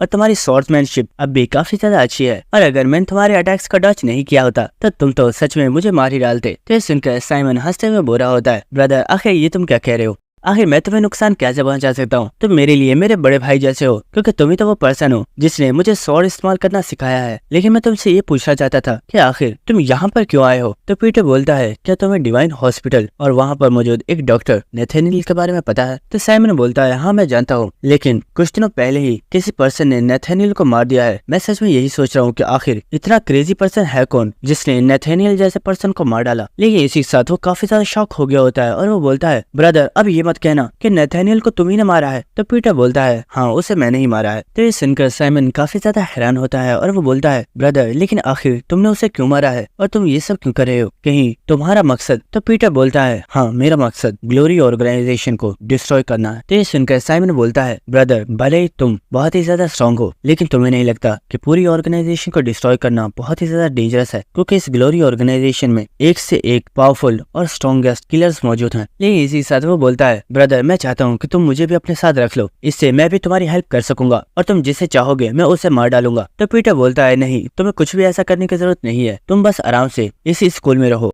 और अपनी लाइफ को एंजॉय करो। तो ये सुनकर साइमन बोल रहा होता है, ब्रदर लेकिन प्लीज मुझे आप अपने साथ रख लीजिए। भले ही मैं काफी टाइम से स्वॉर्ड का यूज नहीं कर रहा हूँ, लेकिन मैं अब भी वही पुराना साइमन हूँ जो कि टॉप 12 डिसाइपल्स में से एक है। और इसी के साथ साइमन पीटर से बोल रहा होता है, ब्रदर क्या तुम भूल चुके हो कि आज मैं सिर्फ तुम्हारी वजह से ही जिंदा हूँ और मैं उस नाइट को अभी तक नहीं भुला पाया हूँ। और हमें एक प्रीवियस मैच भी दिखाई जाती है जहाँ पर साइमन ग्लोरी ऑर्गेनाइजेशन के न्यू लीडर के ऊपर अटैक करने वाला होता है, लेकिन पीटर ने उसे पकड़ लिया होता है और वो उससे बोलता है, नहीं तुम ऐसा कुछ भी नहीं करोगे। और हम देखते हैं कि पीटर भी साइमन की बात सुनकर अपनी एक प्रीवियस मेमोरी को सोच रहा होता है और पीटर हमें बताता है, आज से 60 साल पहले एक चर्च के फादर ने बहुत ज्यादा बच्चों को गोद लिया था, लेकिन उसने उनमें से 12 बच्चों को सिलेक्ट किया, जिसके बाद उन 12 बच्चों की एक बहुत ही ज्यादा खतरनाक ट्रेनिंग स्टार्ट करवा दी गई और उन बच्चों को हर वक्त मौत की ट्रेनिंग दी जाती थी। और कई साल के बाद वो बच्चे बहुत ही ज्यादा स्ट्रॉन्ग किलर्स में चेंज हो गए, जिनमें से साइमन और मैं हम भी एक थे। और हमने हमारे फादर के लिए बहुत ही ज्यादा लोगों को किल किया और हमने उनके लिए दुनिया का हर गैर कानूनी काम किया था। लेकिन अचानक एक दिन वो अपने साथ एक बच्चे को लेकर आए जिसे हमारे साथ ट्रेनिंग दी गई, लेकिन वो बच्चा फादर के क्राउन के लिए काफी ज्यादा इंटरेस्टेड था और एक दिन उसने मौका देखकर हमारे फादर को मार डाला और फादर के क्राउन को हासिल कर लिया। और हम देखते हैं कि साइमन उस पर्सन को गाली देते हुए उससे बोल रहा होता है, मैं तुम्हें जान से मार डालूंगा, आखिर तुम्हारी हिम्मत कैसे हुई हमारे फादर को किल करने की। लेकिन इस वक्त पीटर ने उसे पकड़ लिया होता है और वो बोल रहा होता है, साइमन शांत हो जाओ, तुम्हें कुछ कुछ भी करने की जरूरत नहीं है। तो साइमन चिल्लाते हुए बोल रहा होता है, हमें इस कमीने को यहीं पर मारना होगा वरना ये हम सभी की लाइफ को डिस्ट्रॉय कर देगा। तो ये सुनकर पीटर बोलता है, साइमन नहीं, ये सही मौका नहीं है, हमें एक सही टाइम का वेट करना होगा। और हमें प्रेजेंट सीन दिखाया जाता है जहाँ पर पीटर बोलता है, साइमन उस वक्त मैं काफी ज्यादा पावरलेस था क्योंकि मैं काफी ज्यादा ओल्ड हो चुका था, लेकिन अब मुझे वर्ल्ड का सबसे ज्यादा स्ट्रॉन्गेस्ट वेपन मिल चुका है और वो है मेरी यूथ। इसलिए फिक्र मत करो क्योंकि अब इस पूरी ऑर्गेनाइजेशन को डिस्ट्रॉय करने के लिए तुम्हारा ब्रदर अकेला ही काफी है। और इसी के साथ पीटर चलते हुए वहाँ से चला जाता है। जिसके बाद हमें नेक्स्ट डे का सीन दिखाया जाता है जहाँ पर हम देखते हैं कि ये सभी लोग अब यहाँ से जाने के लिए रेडी हो गए होते हैं और हम यहाँ पर काफी ज्यादा बच्चों को देखते हैं जो कि पीटर के साथ चिपके हुए होते हैं और वो कह रहे होते हैं, ये ब्रदर सबसे ज्यादा हैंडसम और सबसे ज्यादा कूल है, हमें सबसे ज्यादा पसंद आए। तो ये सुनकर हांग बोल रहा होता है, जब से हम यहाँ पर आए हैं तुम लोगों को हम खिला रहे हैं और जब हम यहाँ से जा रहे हैं तो तुम लोग हमसे मिलना भी नहीं चाहते, तुम लोग तो सच में काफी ज्यादा दोगले हो। जिसके बाद हम देखते हैं कि वो टीचर भी यहाँ पर आ गई होती है और वो जे और हांग को थैंक्स बोल रही होती है और वो बोल रही होती है, आप लोगों ने हमारी काफी ज्यादा हेल्प की इसलिए आपका काफी ज्यादा शुक्रिया, लेकिन मैं एक चीज की वजह से काफी ज्यादा हैरान हूँ, वो गैंगस्टर्स उस दिन के बाद दोबारा वापस नहीं आए, ये सच में काफी ज्यादा अजीब है। तो ये सुनकर हांग बोल रहा होता है, मैम आपको फिक्र करने की जरूरत नहीं है क्योंकि अब वो लोग कभी भी आपको परेशान नहीं करेंगे। तो ये सुनकर उस टीचर को तो कुछ भी समझ नहीं आ रही होती और इसी के साथ हमें एक प्रीवियस मैप भी दिखाई जाती है जहाँ पर कोई पर्सन बोल रहा होता है, क्या तुम्हें अब भी रेंट चाहिए? अगर तुम्हें रेंट चाहिए तो तुम हमसे ले सकते हो। तो ये सुनकर वो पर्सन बोल रहे होते हैं, नहीं नहीं, हमें कोई भी रेंट नहीं चाहिए, प्लीज हमें यहाँ से जाने दो। और हमें दिखाया जाता है कि ये और कोई नहीं बल्कि वही दोनों गैंगस्टर्स होते हैं जो कि बोल रहे होते हैं, प्लीज हमें यहाँ से जाने दो, हम कभी भी रेंट मांगने के लिए वापस नहीं आएंगे, बस एक बार हमें यहाँ से छोड़ दो। और हमें दिखाया जाता है कि ये पर्सन और कोई नहीं बल्कि जे और हांग होते हैं जिन्होंने इन्हें एक शिप के साथ बांध दिया होता है। अगर तुम लोग वापस आए तो मैं तुम्हें बता दूं कि अगली बार तुम्हें एस रैंक किलर्स का सामना करना पड़ेगा और तुम दोनों ही मारे जाओगे। तो सुनकर वो दोनों ही काफी ज्यादा घबरा रहे होते हैं और वो कह रहे होते हैं, प्लीज हमें यहाँ से जाने दो, हम उस स्कूल का रेंट लेने के लिए वहाँ पर कभी भी दोबारा नहीं जाएंगे। और हमें प्रेजेंट सीन दिखाया जाता है जहाँ पर वो सभी लोग यहाँ से जाने के लिए अपनी शिप के पास आ चुके होते हैं और हांग बोल रहा होता है, आप लोगों के साथ टाइम स्पेंड करके हमें काफी ज्यादा अच्छा लगा। और इसी के साथ वो गेट कीपर काफी ज्यादा हंसते हुए बोल रहा होता है, मुझे तुम सभी स्टूडेंट्स काफी ज्यादा पसंद आए। और इसी के साथ वो काफी ज्यादा हंसते हुए बोल रहा होता है, तुमने स्कूल की क्लीनिंग में हमारी काफी ज्यादा हेल्प की, अगर तुम्हारे पास टाइम हो तो दोबारा जरूर आना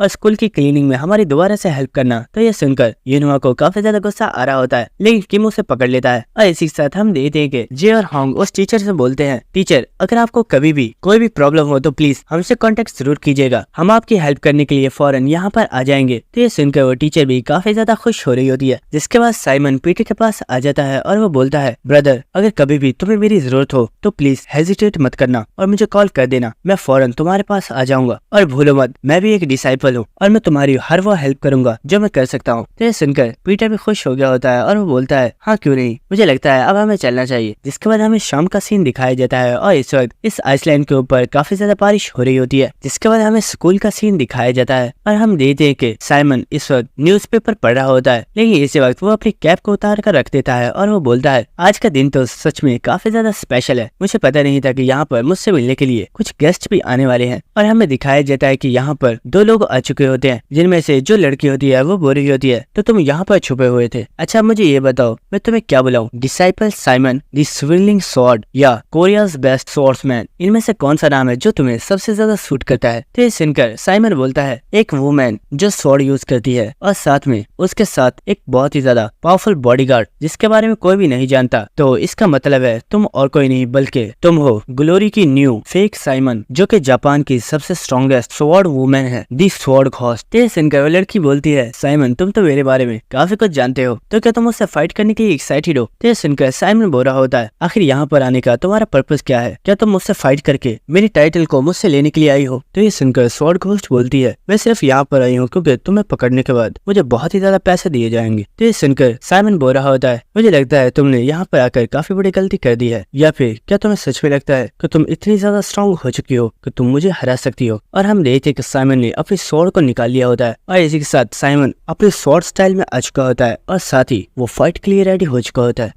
तो साइमन के फाइटिंग स्टाइल को देखकर वो लड़की बोल रही होती है, तो जैसा कि मैंने सोचा था यहाँ पर आना बिल्कुल भी वेस्ट नहीं हुआ है। और इसी के साथ साइमन बोलता है, फिक्र मत करो, मैं हमेशा अपने गेस्ट को बहुत ही अच्छे तरीके से ट्रीट करता हूँ और इसीलिए मैं ख्याल रखूंगा कि मैं तुम्हें बिल्कुल भी बोर ना होने दूं। और इसी वक्त साइमन बहुत ही तेजी के साथ उस लड़की के ऊपर अटैक करने के लिए आगे बढ़ गया होता है और वह लड़की भी साइमन के ऊपर अटैक कर देती है। और हमें स्कूल के बाहर का सीन दिखाया जाता है जहाँ पर काफी ज्यादा बारिश हो रही होती है और अचानक से स्कूल के कमरे के अंदर बहुत ही ज्यादा पावरफुल लाइट शो होना स्टार्ट हो जाती है और हमें दिखाया जाता है कि ये लाइट असलियत में साइमन और उस लड़की के फाइट करने की वजह से क्रिएट हो रही होती है, क्योंकि ये दोनों ही अपनी स्वॉर्ड को बहुत ही तेजी के साथ एक दूसरे के साथ टकरा रही होती है और इसी साथ ये दोनों ही एक जोरदार अटैक करने के बाद पीछे हो जाते हैं। और वह लड़की बोलती है, मिस्टर मुझे लगता है क्योंकि अब तुम्हारी एज काफी ज्यादा हो चुकी है और इसीलिए तुम अपनी स्वॉर्ड को भी अब सही से इस्तेमाल नहीं कर पाते। और हमें दिखाया जाता है कि उसने साइमन के हाथ के ऊपर एक बहुत ही बड़ा कट लगा दिया होता है, जिसे देखकर साइमन भी काफी ज्यादा हैरान होता है। लेकिन इसी के साथ वो हंसता हुआ बोलता है, शायद तुमने बिल्कुल ठीक कहा, और क्योंकि मैंने स्वॉर्ड को काफी टाइम से इस्तेमाल नहीं किया है इसलिए मैं अपनी स्वॉर्ड को सही से इस्तेमाल नहीं कर पा रहा, वरना अभी तक तुम जमीन के ऊपर पड़ी हुई होती। और हमें दिखाया जाता है कि साइमन ने इस लड़की की बॉडी के ऊपर बहुत ही ज्यादा कट्स लगा दिए होते हैं, लेकिन इसी वक्त वो लड़की अपनी बॉडी के ऊपर कोई परफ्यूम लगा रही होती है। इसी के साथ वो बोलती है, ओल्ड मैन तुम्हें इतना ज्यादा खुश होने की जरूरत नहीं है क्योंकि ये तो अभी स्टार्ट है। और इसी वक्त वो बहुत ही तेजी के साथ साइमन के ऊपर अटैक करने के लिए आ रही होती है और साइमन सोच रहा होता है ये एक बहुत ही ज्यादा स्मॉल एरिया है और यहाँ पर मैं अपने स्वॉर्ड स्टाइल को सही तरीके से परफॉर्म नहीं कर सकता, इसलिए मुझे एक ओपन एरिया में जाना होगा। इसी वक्त हम देखते हैं कि साइमन उस लड़की के साथ एक बार फिर से फाइट करना स्टार्ट कर देता है और इसी के साथ साइमन बोल रहा होता है, हे लेडी ये एक पब्लिक एरिया है इसलिए मैं चाहता हूँ कि तुम इस स्कूल को बिल्कुल भी डैमेज मत करो। तो ये सुनकर वो लड़की बोलती है, और आखिर मैं इस चीज का ख्याल क्यों करूँ क्योंकि मैं तुम्हें यहाँ पर मारने वाली हूँ। और इसी वक्त वो अपनी स्वॉर्ड के साथ साइमन के ऊपर अटैक कर देती है, लेकिन साइमन बहुत ही तेजी के साथ खिड़की को तोड़ते हुए यहाँ से निकल जाता है। और ये देखकर वो लड़की काफी ज्यादा गुस्से में आ गई होती है और वो बोलती है, आखिर तुम भाग क्यों रहे हो, यहाँ पर रुको और मुझसे फाइट करो। तो ये सुनकर उसके साथ खड़ा पर्सन बोलता है, बाहर काफी ज्यादा बारिश हो रही है तो क्या तुम बारिश में उससे फाइट करना चाहोगी। तो वो लड़की बोलती है, हाँ क्यों नहीं, चलो चलकर इसका शिकार करते हैं। और हमें दिखाया जाता है कि साइमन बहुत ही तेजी के साथ भागता हुआ यहाँ से जा रहा होता है और इसी के साथ वो सोच रहा होता है एक रियल स्वॉर्डमैन के लिए ये जरूरी है कि वो अपनी स्वॉर्ड को इसलिए शार्प करे ताकि वो उससे अपनी स्वॉर्ड के एसेंस को महसूस कर सके। लेकिन इस लड़की का स्टाइल बिल्कुल ही अलग है क्योंकि ये अपनी स्वॉर्ड को इसलिए शार्प करती है ताकि वो इससे ह्यूमंस की बॉडीज को कट कर सके। और इसी के साथ साइमन भागते हुए सोच रहा होता है वो लड़की एक स्वॉर्डमैन है और उससे मैं फाइट कर सकता हूँ, लेकिन मुझे उस लड़की के बारे में कुछ भी नहीं पता है कि आखिर वो कौन है और उसका फाइटिंग स्टाइल क्या है। लेकिन वो लड़की भी कोई नॉर्मल पर्सन नहीं है और मुझे लगता है कि हमारी फाइटिंग के दौरान कोई ऐसा सीक्रेट है जिसे वो छुपा रही है और इसी वजह से वो लड़की काफी ज्यादा डेंजरस है। जिसके बाद हमें दिखाया जाता है कि साइमन एक पहाड़ी की चोटी पर आकर रुक गया होता है और यहाँ पर वो दोनों भी आ गए होते हैं। और इसी के साथ वो लड़की बोल रही होती है, ओल्ड मैन मुझे तो लगा था तुम बहुत ही ज्यादा बूढ़े हो गए हो, लेकिन तुम तो सच में काफी ज्यादा रोमांटिक हो क्योंकि तुमने अपने मरने के लिए भी एक बहुत ही ज्यादा खूबसूरत प्लेस को तलाश किया है। तो ये सुनकर साइमन बोलता है, क्या तुम जानती हो कि सभी लोग मुझे स्विर्लिंग स्वॉर्ड सेंट क्यों बुलाते हैं। तो ये सुनकर वो लड़की बोलती है, आखिर मैं ये जानकर क्या करूंगी, तुम तो वैसे भी यहाँ पर मरने वाले हो। लेकिन वो लड़का बोलता है, इसे स्विर्लिंग स्वॉर्ड इसीलिए बुलाया जाता है क्योंकि ये पर्सन बहुत ही ज्यादा डेंजरस है और तुम्हें इसे अंडर एस्टिमेट करने की जरूरत नहीं है। और इसी के साथ साइमन इन लोगों से बोल रहा होता है, मुझे अपने स्वॉर्ड स्टाइल को यूज किए हुए काफी ज्यादा टाइम हो चुका है, लेकिन आज मैं तुम लोगों को अपना रियल स्वॉर्ड स्टाइल दिखाऊंगा। और इसी के साथ साइमन हमें बता रहा होता है, सभी लोग मुझे स्विर्लिंग स्वॉर्ड इसीलिए बुलाते हैं क्योंकि मैं अपने स्वॉर्ड के एसेंस को महसूस कर चुका हूँ और यहाँ तक कि मैं हवा के अंदर मौजूद पानी को भी कट कर सकता हूँ। इसी वक्त हमें दिखाया जाता है कि साइमन की स्पीड अचानक से बहुत ही ज्यादा फास्ट हो चुकी होती है और वो अपनी स्वॉर्ड के साथ बारिश की बूंदों को कट करते हुए बहुत ही तेज रफ्तार के साथ उस लड़की की गर्दन के ऊपर अटैक कर देता है। लेकिन उस लड़की ने भी बहुत ही तेजी से इस अटैक को डॉज कर लिया होता है और वो बहुत ही ज्यादा पीछे हो जाती है। लेकिन साइमन बहुत ही तेजी के साथ उस लड़की की तरफ बढ़ रहा होता है और वो बहुत ही तेजी से उस लड़की की बॉडी के ऊपर बहुत ही ज्यादा कट्स लगा देता है, जिसकी वजह से वो बॉडी भी जमीन के ऊपर गिर गई होती है और वो काफी ज्यादा चिल्लाना स्टार्ट कर देती है। लेकिन इसी के साथ उसकी यहीं पर डेथ हो जाती है। जिसके बाद साइमन अपनी स्वॉर्ड को उस लड़की की तरफ कर देता है और वो बोलता है, ये लड़की तो मारी गई, अब तुम्हारी बारी है। तो सुनकर वो लड़का बोलता है, मुझे लगता है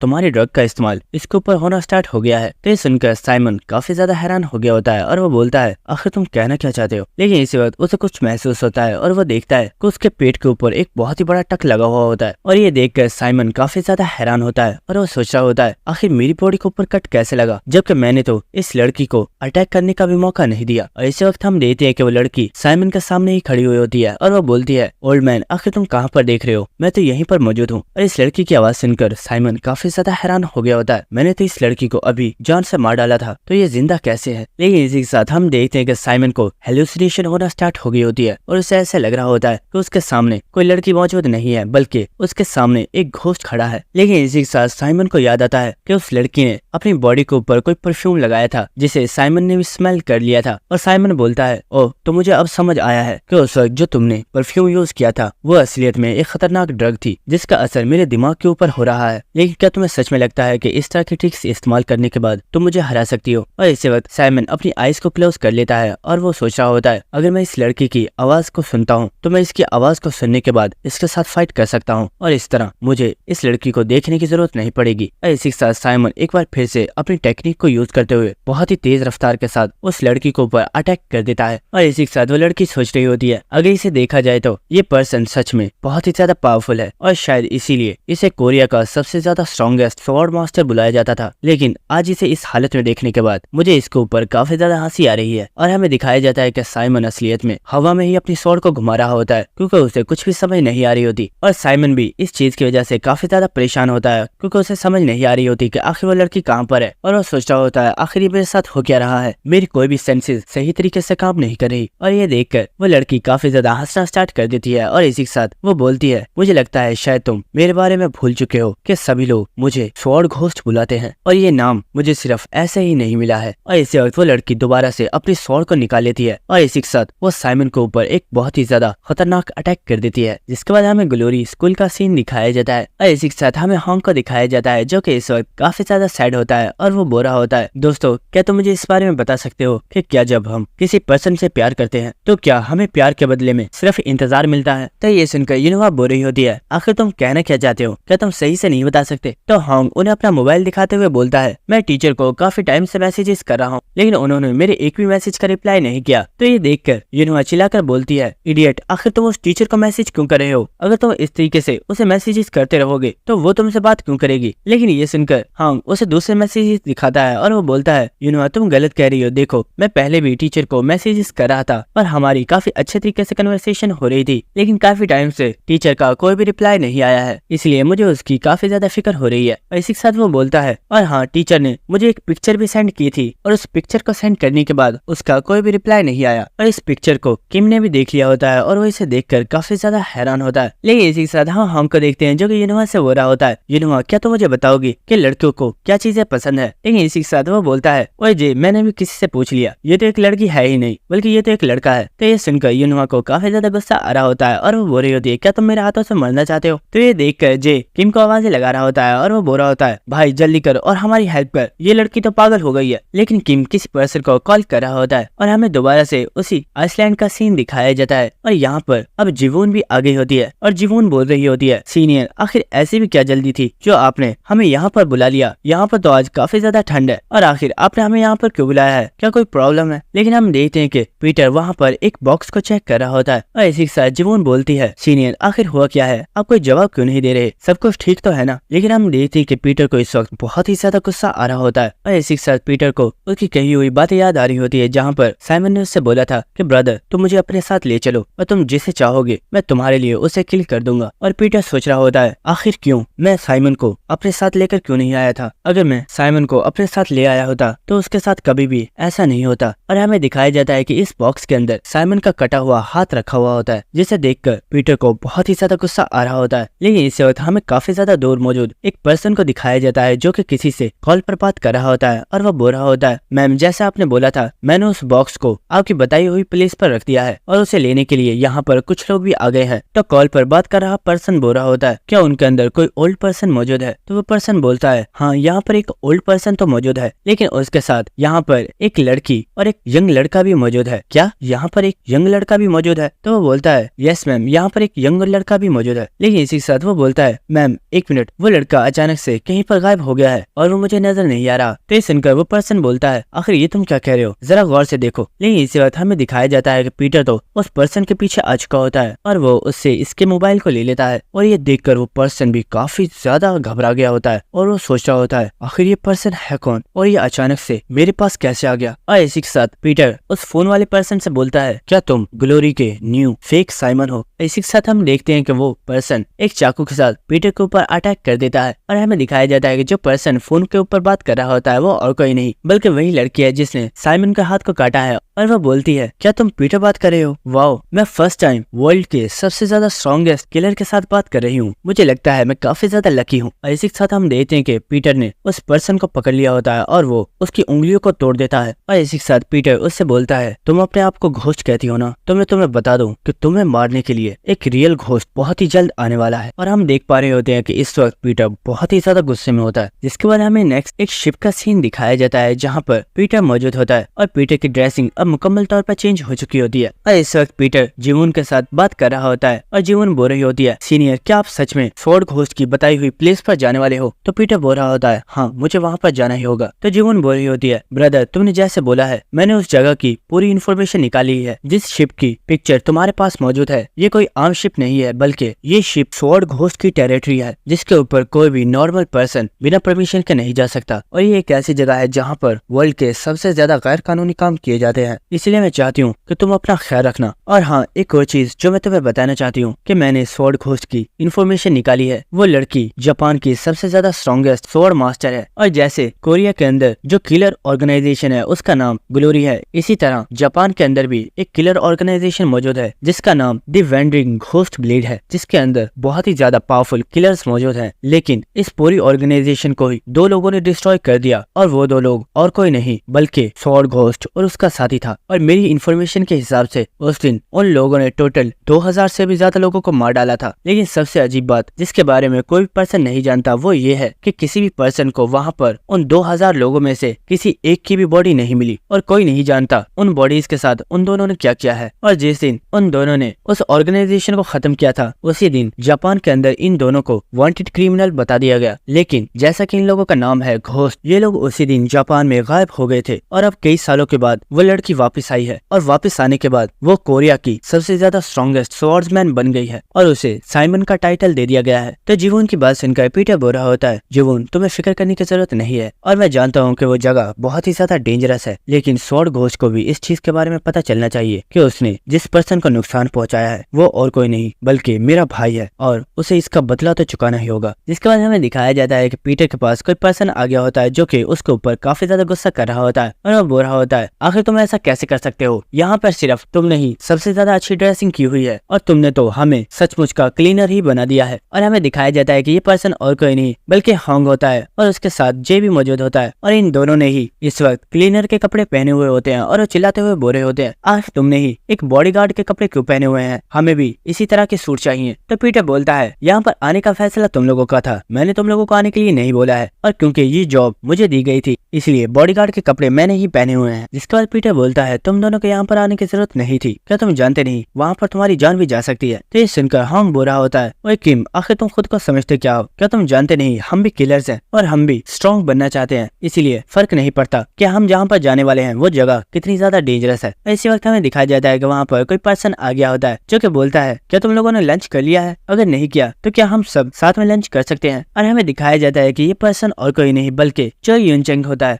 किम बोलता है, सर हम लोगों ने पहले ही लंच कर लिया है, आप जाकर लंच कर लीजिए और बाहर बहुत ही ज्यादा ठंड है इसलिए आपको अंदर ही रहना चाहिए। लेकिन इसी के साथ हंग बोल रहा होता है, मिस्टर प्रेसिडेंट हम लोग भी यहाँ पर आपकी सेफ्टी के लिए ही आए हैं, लेकिन ये बिल्कुल गलत है क्योंकि यहाँ पर सिर्फ किम ने ही एक बॉडीगार्ड के कपड़े पहने हुए हैं जबकि हमें तो क्लीनर के कपड़े दिए गए हैं। इसके बाद वो लोग वहाँ से चले जाते हैं। लेकिन इसी वक्त पीटर बोलता है, सर क्या आप नर्वस हो? तो चो यूनचेंग बोलता है, किम हाँ मैं काफी ज्यादा नर्वस हूँ क्योंकि जिस जगह पर हम जा रहे हैं वो कोई नॉर्मल प्लेस नहीं है, क्योंकि जिस जगह पर हम लोग जा रहे हैं वहाँ पर सिर्फ ड्रग्स को ही स्मगल नहीं किया जाता बल्कि वहाँ पर वर्ल्ड की बेशुमार कीमती चीजें मौजूद हैं और साथ ही उस जगह पर ह्यूमंस को भी स्मगल किया जाता है। तो ये सुनकर पीटर बोल रहा होता है, सर आपका ये मेरे ऊपर एहसान रहेगा। तो ये सुनकर प्रेसिडेंट बोल रहा होता है, किम तुम्हें मेरा शुक्रिया अदा करने की जरूरत नहीं है और ये कोई एहसान नहीं है क्योंकि तुमने भी मेरी बेटी की जान बचाई थी और मैं तुम्हारे लिए इतना तो कर ही सकता हूँ। और इसी वक्त हमें दिखाया जाता है कि इन लोगों को सामने ही स्वॉर्ड घोस्ट की शिप नजर आ गई होती है और इस शिप को देखकर पीटर सोच रहा होता है, स्वॉर्ड घोस्ट मैं आ गया हूँ लेकिन मैं तुम्हारे बारे में कुछ भी नहीं जानता कि तुम किस तरह की पर्सन हो, लेकिन मुझे उम्मीद है कि हम लोगों की जल्दी ही मुलाकात होने वाली है। और हम देखते हैं कि अब रात हो चुकी होती है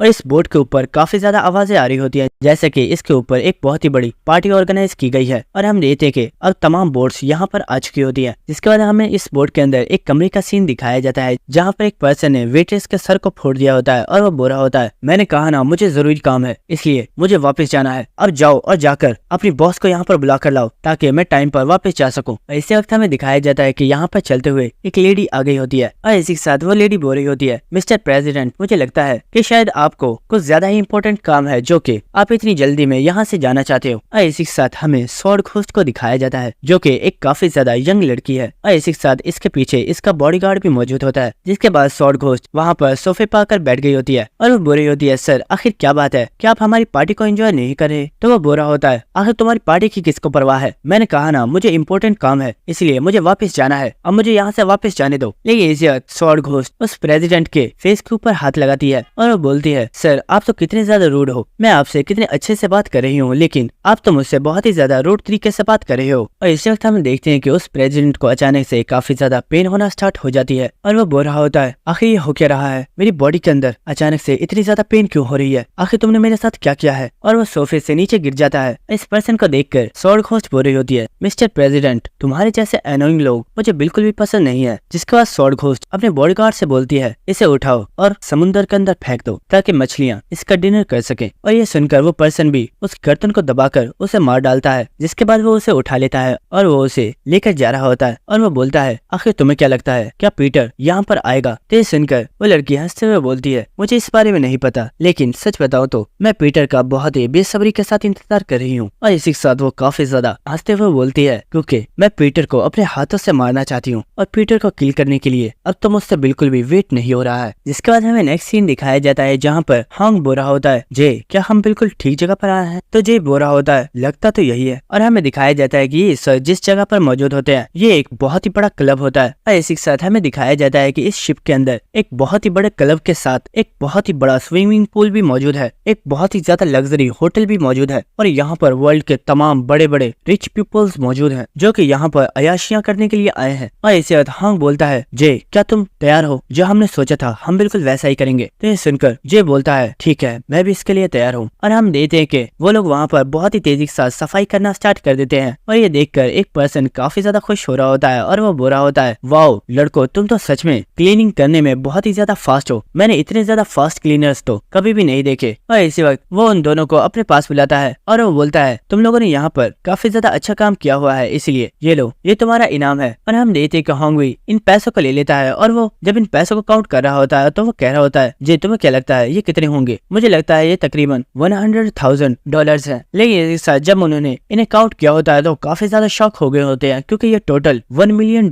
होते हैं। और इसी के साथ वो दोनों ही काफी ज्यादा खुश हो गए होते हैं और हॉन्ग बोल रहा होता है, जे ये काम तो काफी ज्यादा कमाल का है, आज के बाद हमें और कुछ भी करने की जरूरत नहीं है और अब से हम लोग क्लीनिंग का काम ही किया करेंगे और आहिस्ता आहिस्ता हम लोग बहुत ही ज्यादा अमीर हो जाएंगे। और हम देखते हैं कि यहाँ पर किम भी मौजूद होता है जो कि इन लोगों की इस तरह की हरकतों को देख रहा होता है। और इसी के साथ हमें स्वॉर्ड घोस्ट की आवाज आती है जो कि इस वक्त ऑक्शन हाउस के अंदर मौजूद होती है और सभी लोगों को यहाँ पर बुला लेती है। जिसके बाद हम देखते हैं कि वो यहाँ पर सभी लोगों को चेयर कर रही होती है और उन लोगों से बोल रही होती है, अब सभी लोगों का शुक्रिया कि आप सब यहाँ पर आए। और वो यहाँ पर और भी काफी ज्यादा चीजें बोल रही होती है। लेकिन इसी के साथ हमें दिखाया जाता है कि यहाँ पर हमारा हीरो भी आ चुका होता है जो कि इस लड़की को देखकर सोच रहा होता है, तो वो तुम हो जो ग्लोरी का न्यू फेक साइमन है। इसी के साथ हमें दिखाया जाता है कि यहाँ पर ऑक्शन स्टार्ट हो गया होता है और यहाँ पर इस ऑक्शन की जो मेन चीज होती है सबसे पहले उसे शो किया जाता है। लेकिन इस चीज को देखकर सभी लोग बहुत ही ज्यादा शॉक हो गए होते हैं और हमें पता चलता है कि ये वर्ल्ड का सबसे ज्यादा स्ट्रॉन्गेस्ट और खतरनाक पॉइजन है जिसका नाम फोटारोक है। और इस पॉइजन को यहाँ पर देखकर सभी लोग बहुत ही ज्यादा शॉक हो गए होते हैं और वो कह रहे होते हैं, आखिर इन लोगों के पास ये पॉइजन बॉम्ब कैसे मौजूद है? ये तो बहुत ही ज्यादा डेंजरस है क्योंकि ये एक ही बार में पूरी एक कंट्री के लोगों को मार सकता है। जिसके बाद स्वॉर्ड घोस्ट बोल रही होती है, आप में से बहुत ज्यादा लोग इस पॉइजन बॉम्ब के बारे में जानते हैं और जो नहीं जानते उन्हें मैं बता देती हूँ कि इस पॉइजन बॉम्ब का नेम फोटारोक है और ये एक बायोकेमिकल वेपन है जो कि एक ही बार में हजारों लाखों लोगों की जानें ले सकता है। और वो इस बॉम्ब के बारे में और भी काफी ज्यादा चीजें बता रही होती है। लेकिन हम किम को देखते हैं जो कि सोच रहा होता है, ये लड़की इतनी ज्यादा स्ट्रॉन्ग भी नहीं लगती कि ये साइमन को पकड़ सके, तो आखिर इसने साइमन को कैप्चर कैसे कर लिया? क्या ये वाकई में इतनी ज्यादा स्ट्रॉन्ग है? लेकिन इसी वक्त हमें यहाँ पर एक पर्सन को दिखाया जाता है जो कि काफी ज्यादा गुस्से में इस लड़की को गाली देते हुए बोलता है, कमीनी औरत, आखिर तुम्हारी हिम्मत कैसे हुई इसे हमारी ऑर्गेनाइजेशन से चीजें चुराने की। यहाँ पे ये जो बॉम्ब मौजूद है इसे हमारी ऑर्गेनाइजेशन ने ही तैयार किया है, तुम्हें इसकी सजा जरूर मिलेगी। और इसी वक्त वो अपने बॉडीगार्ड्स को बोलता है जाओ और इस कमीनी औरत को पकड़कर यहाँ पर ले आओ। और हम देखते हैं कि वो बॉडीगार्ड स्टेज के ऊपर जा रहे होते हैं, लेकिन इसी वक्त वहाँ पर स्वॉर्ड घोस्ट का बॉडीगार्ड आ जाता है और वो बोलता है सर यहीं पर रुक जाइए, आप स्टेज पर नहीं जा सकते। लेकिन वो लोग उसकी बात नहीं मानते और वो स्टेज के ऊपर चले जाते हैं और वो बोल रहे होते हैं लड़की हमारे बॉस ने तुम्हें बुलाया है, इसलिए ओबीडियंट तरीके से हमारे साथ चल दो वरना हम जबरदस्ती से तुम्हें यहाँ से ले जाएंगे। लेकिन इनकी बात सुनकर स्वॉर्ड घोस्ट बिल्कुल रिलैक्स खड़ी होती है और वो बोलती है मुझे लगता है अभी उसका असर नहीं हुआ है, लेकिन असर करने में थोड़ा टाइम तो लगेगा ही। तो ये सुनकर उन्हें कुछ भी समझ नहीं आई होती, लेकिन इसी वक्त